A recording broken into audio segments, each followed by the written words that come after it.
Tell me if you haven't heard this before, okay? The best way to tear apart bad ideas is to expose them to the sunlight. It's to keep them out there in the open so you can learn those arguments and you can debunk them, okay? I hear this said so often, which is weird because nobody really believes this, right?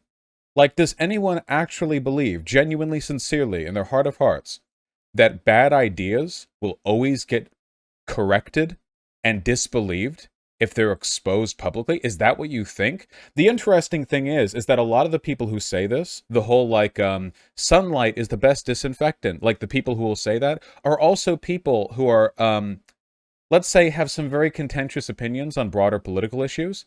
If you believe that misinformation and harmful values will get fixed through exposure, then why do you hate the mainstream media so much? Right? Have you ever noticed that? Isn't that a bit interesting? It's like, oh wait, so if you so you believe that exposing bad arguments leads to the defeat of those bad arguments, so why are you arguing against the broader institutional ideologies you disagree with? They shouldn't exist by your metric.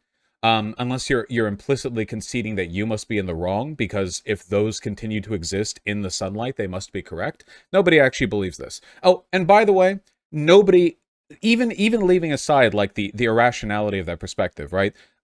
Because obviously it's not true. Humans do not have some like innate bias towards things that are morally or empirically correct. Who thinks that? Have you interacted with a human ever? Have you talked with anyone? Have you done anything? Do you live? Do you exist? Am I arguing with like a dead man or a concept? Of course we don't.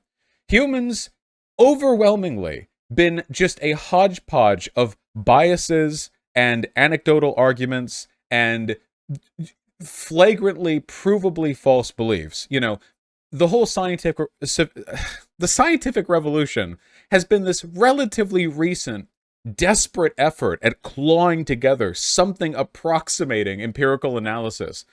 People spend their lives learning how to refine the processes by which they can learn what's true. We do not have a natural affinity, any of that crap. So don't even.